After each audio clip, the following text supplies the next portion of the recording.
Hi viewers, welcome to my channel.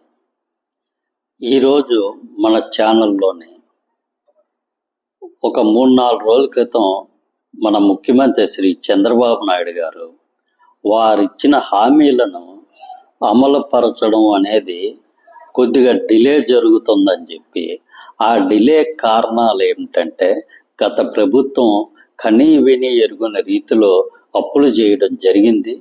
మనకు కొత్తగా అప్పులు కూడా దొరకడం లేదు. కాబట్టి కొద్దిగా టైం తీసుకొని ఇచ్చిన హామీల్ని మొదలు పెడతామని చెప్పి ఆయన ఒక 3 రోజుల క్రితం ఒక మీటింగ్లో చెప్పడం జరిగింది.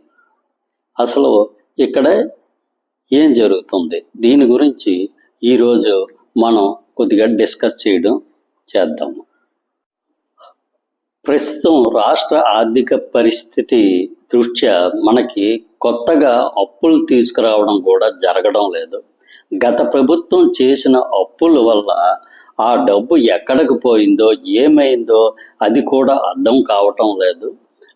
ఇప్పుడు ప్రస్తుతం ఒకటిగా వ్యవస్థలను గాడిలో పెట్టడం జరుగుతుంది.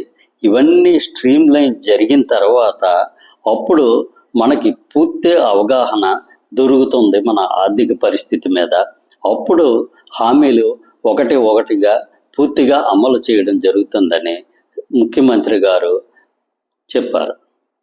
కాకపోతే ఇక్కడ ప్రజల్లో కొంతమందిలో, ముఖ్యంగా ప్రతిపక్షాల్లో చేస్తున్న విమర్శ ఏంటంటే, శ్రీ జగన్మోహన్ రెడ్డి గారు ఉన్నప్పుడు ఇదే రాయితీలు, ఇదే క్యాష్ ట్రాన్స్ఫర్లు ఏ విధమైన ఇబ్బంది లేకుండా జరిగాయి కదా, మరి ప్రస్తుతం ఎందుకు జరగడం లేదు? ఆయన చేయగలేంది, ఈయన తప్పు చేసో ఏదో విధంగా ఈయన చేయొచ్చు కదా అని కొంతవరకు విమర్శ చేస్తున్నారు. ఇక్కడ దీనికి 2 కారణాలు ఉన్నాయి. ఒకటి ప్రభుత్వ సానుకూల అంశాలు, రెండవది ప్రభుత్వ ప్రతికూల అంశాలు. మనం ఈ సానుకూల అంశాలు, ప్రతికూల అంశాల గురించి చర్చిద్దాం. ప్రభుత్వం మీద ఉన్న సానుకూల అంశం ఏంటంటే, కూటమి ప్రభుత్వం కొత్తగా అధికారంలోకి వచ్చింది కాబట్టి అధికార వ్యవస్థల మీద, ఆర్థిక వ్యవస్థ మీద, అసలు ఇవి ఏ స్టేజ్లో ఉన్నాయో దాని మీద పూర్తి పట్టు సాధించడానికి, అందులో పూర్తిగా నాశనం అయిపోయిన వ్యవస్థలను గాడిలో పెట్టి వాటిని మీద పట్టు సాధించడానికి డెఫినెట్గా కొంత టైం పడుతుంది. దాదాపు 1 సంవత్సర కాలం పట్టచ్చు. ఈ సంవత్సర కాలంలో అన్ని రకాలుగా అవగాహన పెంచుకొని అప్పుడు ఈ పథకాలు అనేది ఎలా అమలు చేయాలి, పథకాల లబ్ధిదారులను ఎలా గుర్తించాలి, పథకాలను అమలు చేసేటప్పుడు తీసుకోవాల్సిన విధి విధానాలు ఏమిటి, వీటిని అన్నిటినీ తయారు చేసి పథకాలు స్టార్ట్ చేయడం జరగాలి. కాబట్టి డెఫినెట్గా దానికోసం కొంత టైం అనేది తీసుకోవడం జరుగుతుంది. అది ప్రజలు కూడా అర్థం చేసుకుంటారు. ఇక ముఖ్యమైనది రెండవ కారణం ఏంటంటే, ఈరోజు జగన్మోహన్ రెడ్డి గారు అధికారంలోకి వచ్చేటప్పుడు మన రాష్ట్ర అప్పులకి కట్టవలసిన వడ్డీలు, అప్పులు తీర్చడానికి కట్టవలసిన ఈఎంఐలు కలిపి మ్యాక్సిమం ఎక్కువ అంటే 1600-1700 కోట్లు నెలకి ఉండేది. అంటే కేవలం 1600-1700 కోట్లు మాత్రమే జగన్మోహన్ రెడ్డి గారి అధికారంలోకి వచ్చేటప్పుడు మన రాష్ట్ర ప్రభుత్వం తరపున ప్రతి నెల కట్టేవాళ్ళం.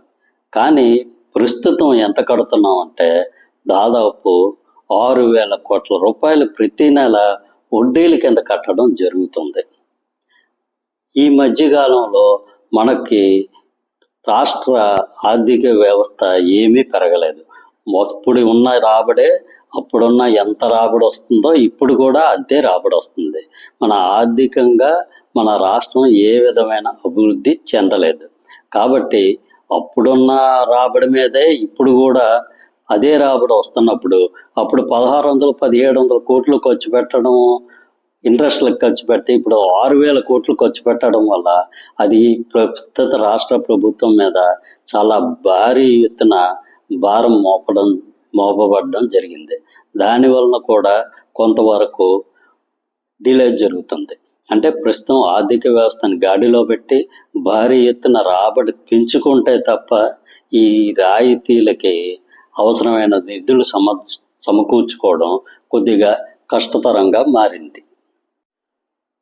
ఈ ప్రభుత్వం చెబుతున్నట్టుగా ఆర్థిక వ్యవస్థని పెంపొందించడానికి చాలా భారీ ఎత్తున పెట్టుబడులను ఆహ్వానించడం జరిగింది. దానికి సంబంధించిన ఎంఓయూలు కూడా చాలా భారీ ఎత్తున చేసుకుంటున్నారు. కనీవిని ఎరుగని రీతిలో ఎంఓయూల సంతకాలు జరుగుతున్నాయి. కాకపోతే గత ప్రభుత్వంలోనే మన ఐటీ మినిస్టర్గా పనిచేసిన శ్రీ గుడివాడ అమర్నాథ్ గారు చెప్పినట్టు గుడ్డు పెట్టడం జరిగింది, కానీ అది పొదగడం జరిగి పిల్ల బయటకు వస్తేనే మన ఆర్థిక వ్యవస్థ పెరగడం జరుగుతుంది. కాకపోతే గత ప్రభుత్వ టైంలో వాళ్ళ కాలంలోనే అసలు టైం అయిపోయింది కానీ గుడ్డు పొదగడం జరగలేదు. మరి ఈసారి ఏం జరుగుతుందనేది ఆలోచిద్దాం.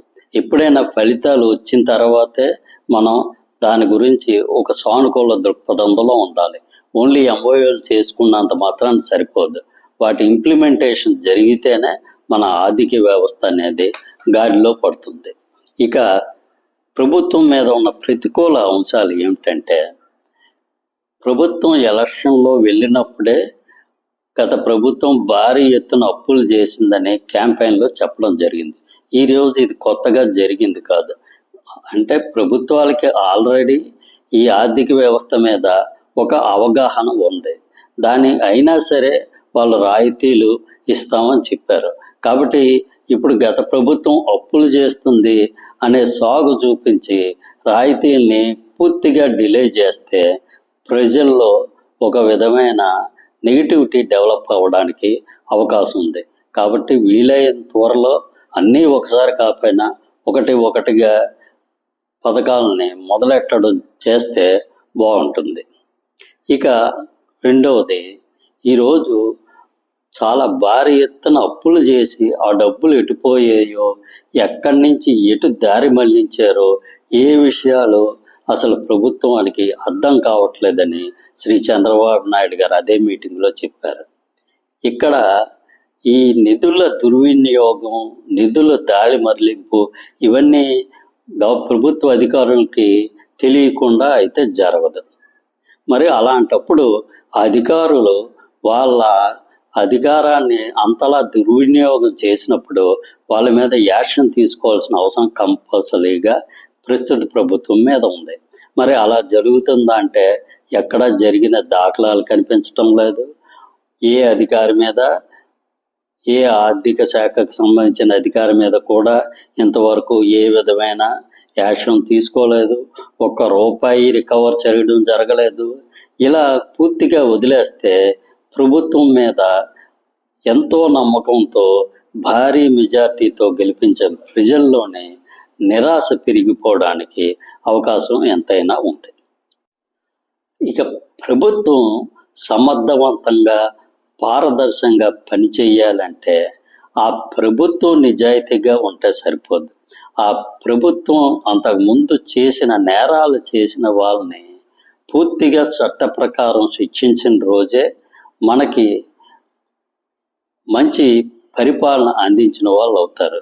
ఈరోజు అధికారులు కానీ, అవినీతి చేసిన వాళ్ళని కానీ ఉదాసీనంగా చూసి చూడనట్టు వదిలేస్తే అది వారికి మరింత లీనేజ్ ఇచ్చినట్టు అవుతుంది, అంటే లీనియన్స్ ఇచ్చినట్టు అవుతుంది.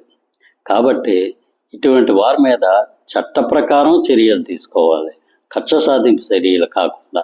కాబట్టి ఆ దిశగా ప్రభుత్వం అడుగులు వేస్తే ఇది చాలా మంచిది. ఇది నా వ్యక్తిగత అభిప్రాయం మాత్రమే. దీనిలోని కంటెంట్ మీకు నచ్చినట్టయితే సబ్స్క్రైబ్ చేసుకోండి. ఈ ఛానల్ని ఎంకరేజ్ చేయండి. Thank you.